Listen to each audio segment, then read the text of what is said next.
What's up, Moan? Hey, there he is. What's going on, DK? It's another live episode of the Ramon Foster Show, brought to you by the Get-Go Cafe and Market. Here's how this works. You send us your questions, your comments, your criticisms, your praise for Moan. You can do all of that on YouTube. You can do that on Facebook just by leaving a comment.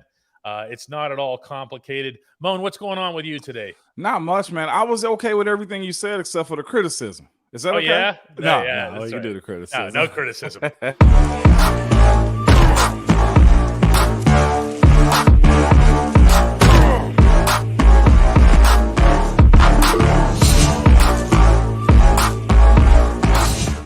That ever get stuck in your head? It does. I've heard it more than a few times. When you're done with the show, you're like, it's still like, dun, dun, dun. Absolutely, DK. Oh, my goodness. This is going to be fun, huh? It is. What's crazy is I actually enjoyed the pixelated Ramon Foster logo that came up. I was like, wait a minute. And then I was like, oh, it's clear now. So it looks I'm like good a to go. mistake when it happens. The first time I saw it, I was like, pixelated? What? No, it's a dramatic effect. Look at us being up on game talking about pixelated. What's crazy is the fact that that's all we had in the early 90s was pixelated, like Nintendo and video games and stuff like that. Yeah, Pong. Now we got HD, right? Now we got HD. No question here. Gerard's going to get us going today. He asks, hey, Moan, I absolutely love the show and especially these live sessions. My question is, how would you describe the Steelers way in one word? That's not fair. The Steelers way is 3 words. You want him to take it down to 1? How about just a concept? A concept. Give me a second. What's the Steelers way? Oh, I got it. Tough. Oh, that's good. If you're asking me for one word, tough. I've seen some of the best come through those doors sometimes and wondering what the heck do y'all got going on here? Mm-hmm. And the way the guys has either been around for a little while and adjusted, or the fact that you were drafted or brought there, you understand that concept. I always go back to that joint practice we had in camp against the Buffalo Bills. They absolutely thought we were insane the way we practiced. It's like, you guys are tackling to the ground. You guys are like, they were. And that was a Rex Ryan-led team, too. This wasn't a pansy-like team. This team was all the way legit. It was like, this is insane to us. So tough is probably, if you ask me one word, tough, 100%. Sean says, DK, one question yesterday. You said if we get Javon Hargrave, we wouldn't have Larry Ogunjobi. Why? So when they play different positions, the Steelers more often than not will use 2 down linemen. They don't care who. No. Okay? As long as one of them is 97. Okay. When you think of the later years and the last year that Stephon Tuitt was here, going with 2 down linemen there, it made an enormous difference with what they were able to do behind them. That's why. It's easier to find someone like a DeMarvin Leal or whoever who can play on that wing, so to speak, when you go with 3 down linemen, but that's why. I wouldn't be spending the money on Larry is what I'm saying. It is, and this is the thing, too. Sometimes teams like to get you in what we call sub defenses, where it's, 4D linemen. You take one of the linebackers off the field, get more DBs and small guys out there, and what they'll like to do is get you in those subsets and run the ball on you. You have a guy, let's say like Hargraves or Ogunjobi, both there, then you're able to still play the run. That's the unique aspect of what this Steelers team is always looking for. Yeah, it's great that you can get after the pass rusher, but can you also stop the run? Coach Mitchell has always been on top of that, and now everyone else inside the building understand it. Stan says the Steelers way is you can win against us, but you have to pay the price. Ask our defense. The offense might have a word or two to say about that as well. Yeah, 100%. Like, winning against you is not necessarily a something you give up. Like you said, it's going to be a battle, and everybody inside that building respects that. Even the offensive side of the ball, like, it is fierce. It's tough. You know how many times I've had older guys like Kendall come back, or even Willie, or just guys that play before us. I mean, Tunch and Wolf. Like, seriously, like, there's a certain way you play it, right? Yeah. I saw somebody send me a message the other day, Hines Ward. Come on. The one block that changed the entire NFL, him versus Cincinnati. Come on. Isn't it funny that one of the knocks against George Pickens was that he can be too mean when it comes to this and that. Remember that? Oh, some kind of behavioral thing. Oh, man, I'll take that we behavior. Talked about that. Remember? Yeah. Because he did some of that stuff against my Tennessee Vols where he sprayed the water bottle. And you loved him for it. I loved it. I did because I'm sorry. It's no nice guys inside of that building most times. Well, I ain't going to say that. You don't want them. Let me say this. You want some edge, if you know what I mean, inside of your locker room. And George kind of brings that with them. And I'm appreciative of it because they got a tone setter inside that room. You're a nice guy. Off the field. Yeah, I was going to say off the AFC. Off the air. You see me go to one of those other places or post-game conversations where this smile is far from my face at that point.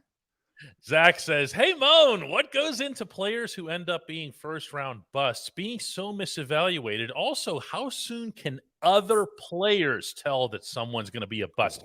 You know before the evaluators do. You know that you know this. I'd say this. The players know before the evaluators do. Mm-hmm.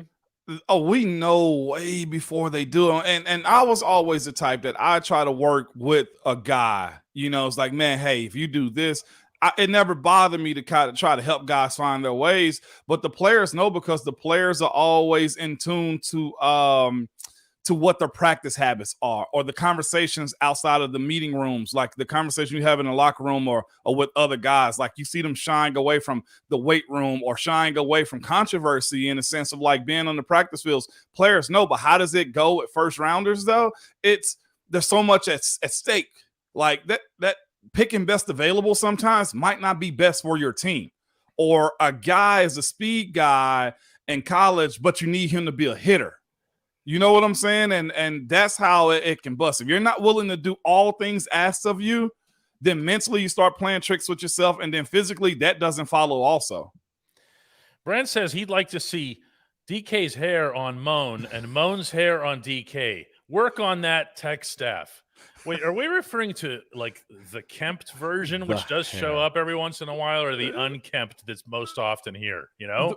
Yes is the answer to it, DK. Yes is the answer to it. How do you know he's talking about me? Hey, because you're the one that said you missed your barber's appointment this week. I did. I missed it today too. But you know what? It doesn't matter. This is well took care of anyway, DK. No question about that. When we come back on the Ramon Foster Show, more of your questions. At DK Pittsburgh Sports, we take pride in coverage that connects our city's fans to their favorite teams. Now, that connection's stronger than ever.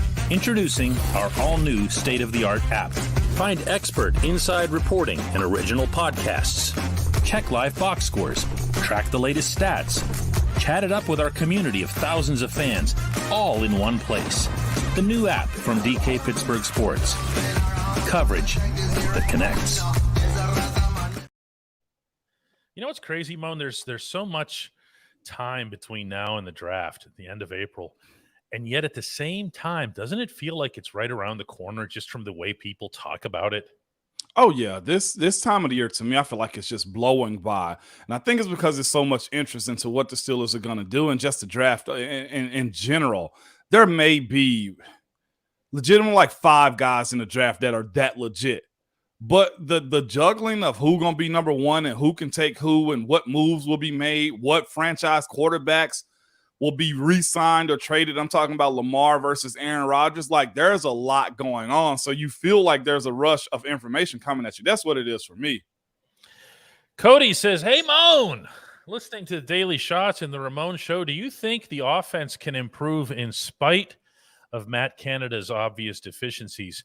Seems like we have weapons galore, but we lack creativity.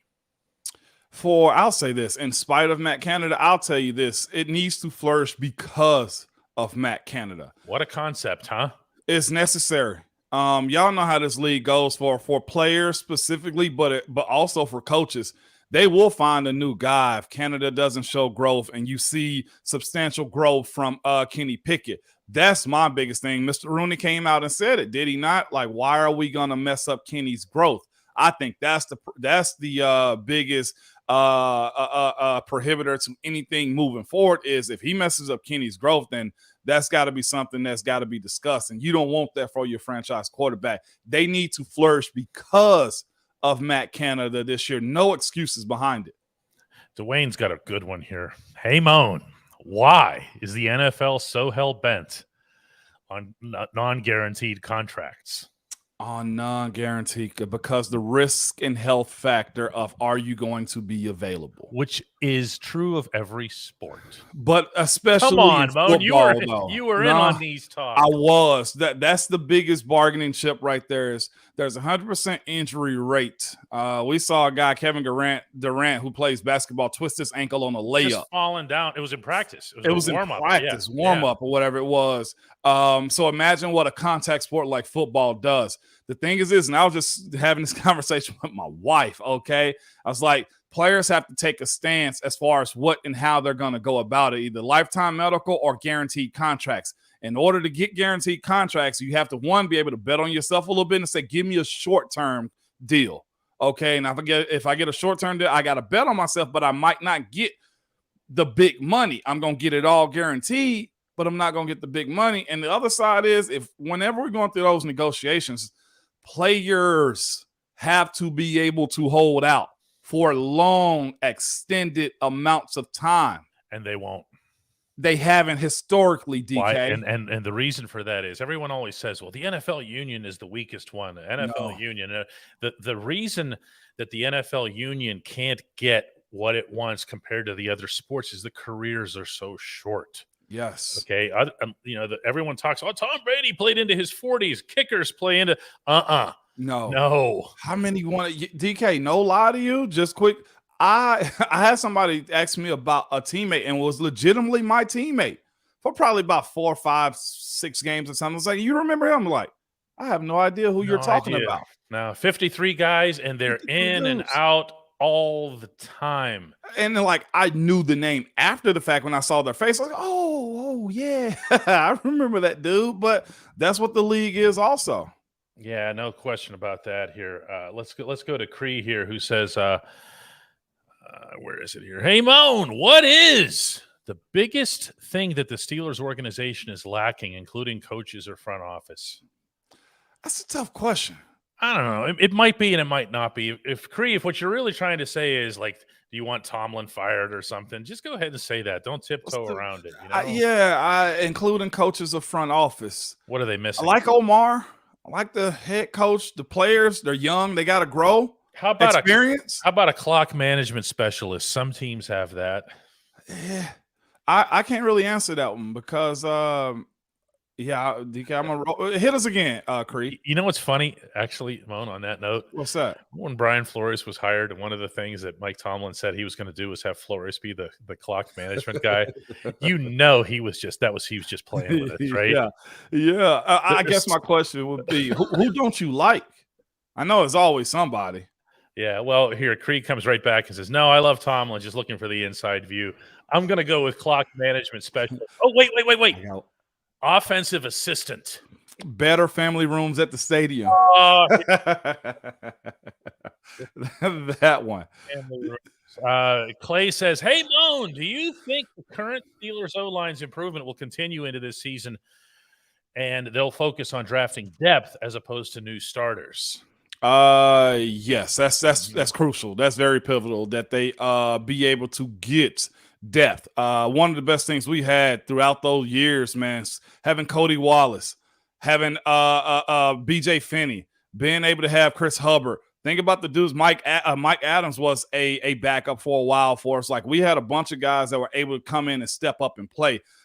Depth is always crucial because, again, they're such a young group. They're new that you don't want any fall off from that. If I can be honest with you, I'm glad Dan Moore didn't have any time off because I don't know who the left tackle could have been. That really jumps. I mean, probably with Joe Haig. Come on. Yeah, I know, but it's still, that having all 5 of them out there together for almost every snap. In one case, in James Daniels, every snap. In Chooks' case, he missed one. For which he apologized, by the way, at the end of the year. He goes, I'm sorry, I missed one. But to have them build up all that time together and all that experience together was really valuable in and of itself. Yeah. Raymond asks, "Hey, Moan, look at that! Look at the conviction in that. I see that. I love it too. I've seen a few mocks taking Voorhees in the 3rd or 4th round. With his injury at the combine, how does his draft stock change? And do you think the Steelers would still take him there if he's available?" He does become very available. I just don't know the Steelers' stance on damaged goods coming in, because everything got to kind of go right when it comes to the rehab aspect of it. And then you're also losing a slot as far as just like that's a prime spot. 3rd and 4th round is a really good spot to be drafting that still. You get starters out of that group right there. On a guy like him, if they value him, yes. Do I think his stock is probably going to fall a little bit? Voorhees, yes, that sucks. And I hate there's no type of insurance that's going to guarantee where he's projected versus where he's actually going to go in this NFL draft. It seems like a really stud of a dude, though. Was this the kid that blew the hammy out? And repped out 38 reps on the bench. Yeah, Steel on crutches. Okay. Oh, geez. Yeah. Man, that hurts. Baltimore signed a kid last year, the Penn State outside linebacker that tore his Achilles, remember, in a warm-up? Yeah. Yeah, they still signed him. If I'm not mistaken, he may have been active or – yeah, I got to look up his situation, but Baltimore did it. Well, for anybody who doesn't know, Andrew Voorhees is a 6'6", 310-pound guard out of USC. He played there through his senior year, and the injury was an ACL tear. ACL. That's going to cause him to fall in the draft, no question. So you'd probably be looking at someone, and this isn't something the Steelers haven't done, Moan, where they say, listen, we can get him later in the draft. We don't need him now. Yeah. Do you follow me? Yeah, you talking about me? No, but you see what I'm saying? Yeah. No. In general, that you don't need him right away. You don't need him right away, but it's 3rd and 4th round is such a prime spot for a team that needs a little bit much, DK, that if I get him at late 4th, 5th, maybe, DK, I'll take him. That kind of makes sense here. Yeah. Lyle says, "Hey, Moan, how will the NFL keep up with the large contracts the teams are signing?" Oh, they're not going to struggle, Lyle. I'm sorry, Moan. I didn't mean to hijack this. It's a $12 billion business. That was billion with a big B. I was just about to point at you, Lyle, at you. And I see you have your adorable kids in the photo. Also, Lyle, them consuming, you buying jerseys, you buying shakers and merchandise. NFL ain't struggling, and that's one aspect of me being a union guy, being an NFLPA, is it's always a perception that the players are taking from the owners, and the owners, DK, what kind of rake do they have with the amount of cash that they're getting? Goodness, do not weep. I'll answer the question directly. The fact that they're paying quarterbacks $40+ million a year. No, Daniel Jones. Just narrow it down to Daniel bleeping Jones. There we go. Asking for $40 million. Now, there are some organizations and franchises that are a little off as far as the money they have available, like the Waltons in Denver. They got Walmart money, so it's a little bit different for them, or Jaguars owner. Wait till Bezos buys the Commanders. I mean, seriously. Is everyone going to go, oh, no, how is he going to afford a quarterback? He's going to borrow from himself. That's right. What he's going to do. He'll get one on. Well, that's what the Rams did on their Super Bowl run. Their owner, he put up a lot of his own money. And the economy of certain teams are just different. Some teams, some owners have it, some don't. Yeah. Randy Wagner says, once I was shopping in Georgia, another shopper was wearing a Steelers shirt. He asked me if I was from Pittsburgh. I asked him if he was. He said he played for the Steelers. Moan, do you wear a Steelers shirt when you go out? I do now. I didn't used to, but I'm not sure if you saw me out of the shopping center, unless it was at Buc-ee's or something like that in Georgia. But no, I used to not. I stay away from wearing gear out. Now I do wear it because I'm retired now. So yeah, I do. Yeah, Cody says Daniel Jones getting $40 million a season is insane. Yeah, he sure finished pretty nicely for the Giants, but my goodness, it does not take much. No.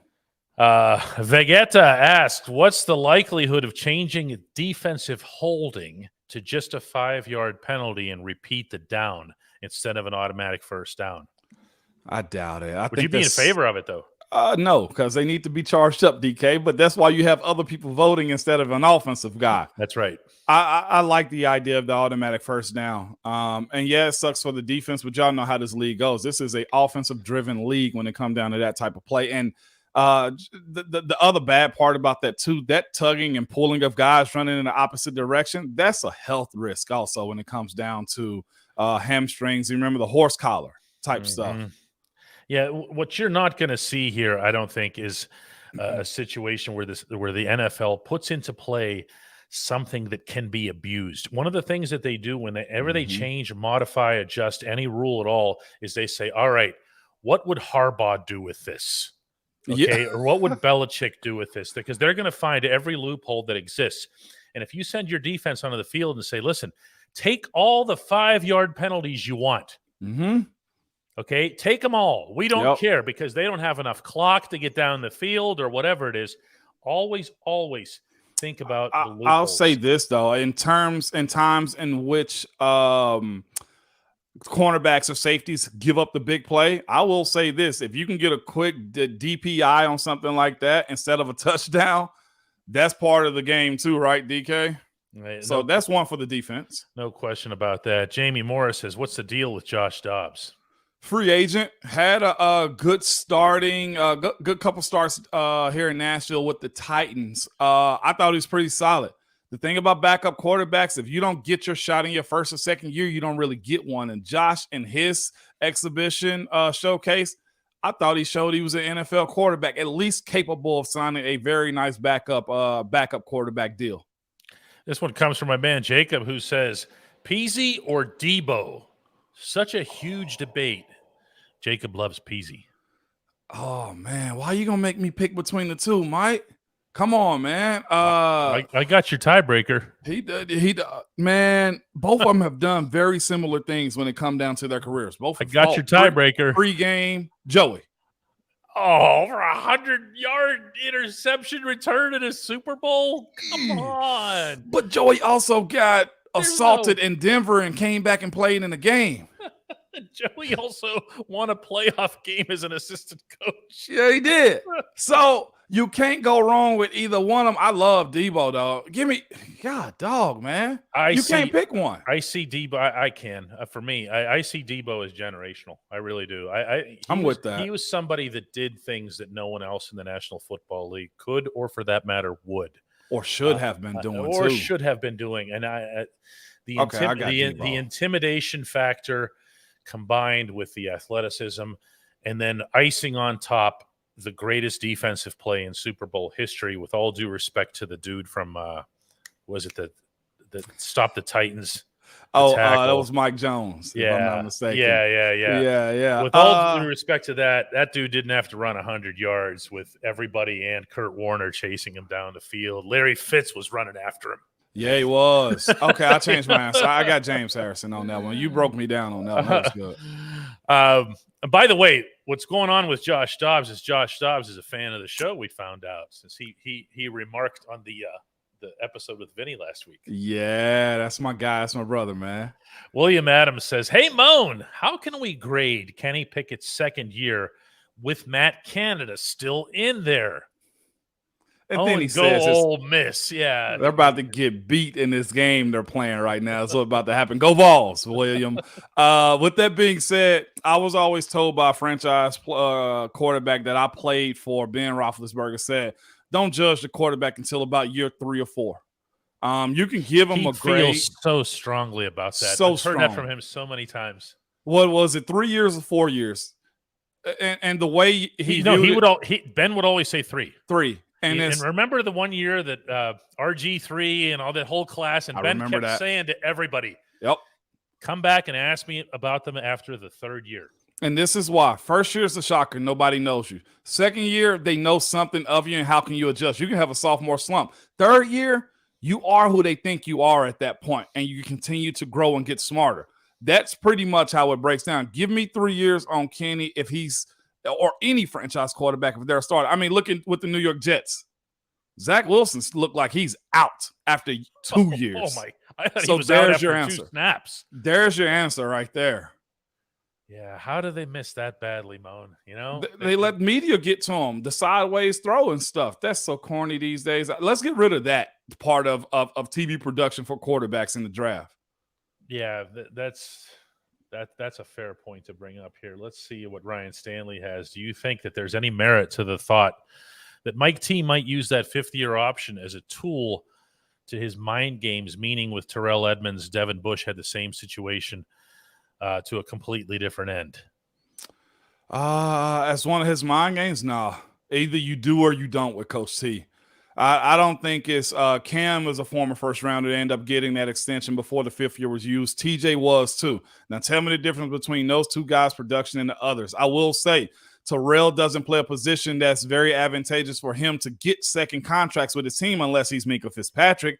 And I think Devin ACL did kind of prohibit him from doing a lot of things down the line, and you just didn't see the bounce back immediately. So that's why those two guys, that's not mind games. That's just simply production. And our last entry for the day comes from Driving Rain, who says, love the show, gentlemen. Very curious as to why the inconsistencies between episodes. It throws off my day. You know what? First of all, thank you for thinking that we're anywhere near that important in your life. Secondly, the inconsistencies are over. Yep, 100%. Well, this will be y'all locked in time. And you Driving Rain, I got to figure out what that means. Maybe off air. But I'd say this is it moving forward. I can do this on my phone and iPad no matter what. And I'll be honest with you, I do have I can have a busy schedule with my kids day to day. And DK, you travel and whatnot also. So it's a matter of scheduling sometimes, but we are 4 p.m. Eastern, 3 Central, moving forward, 2 Mountain, West Coast, and all those types of things. Yeah, that's it. One of the reasons we did this is because we both wanted to find a way to lock ourselves in, and wherever we are, we can do this. So if I'm in Canada or California or wherever the heck I was this past week, I don't even remember now. We could just whip open the laptop at 4 o'clock and say, here we go. It's actually less production and less work, believe it or not. I'm sitting here producing all of this myself, including picking your questions and comments and everything else here. And Steeler Girl has to jump in with, what about Hawaii? I don't know. What's the time difference to Hawaii? Do you even know? I'm 3:28 Central right now. Hawaii is about 11:28, if I'm not mistaken. Maybe. I don't know. She's going to have to chime back in with that one. But Randy counters that we are that important. I guess that's really nice. I'll take it, DK. 100%. 5 hours. So 4 hours from me. That puts them at 5 hours. About 11 o'clock right now, DK. Something like so. Whatever. The other thing about the live shows is don't take it. I see some people going, but I missed the live version. I missed the. If you do, you do. It's going to still be there. You still hit the play button as soon as we're done. Yeah, it's also, by the way, available to you as an audio-only podcast, wherever it is that you want to listen to it, Apple, Spotify, whatever. Yes, 100%. So our Hawaii Bureau comes back in with the exact time that it's 11:28 p.m. out there. All right, Moan. Let's do it. Let's do it again tomorrow. I'm here for it, DK. Only if you are. Yeah, no, I actually am. Okay, all right, for sure. All right, okay, bye. Bye.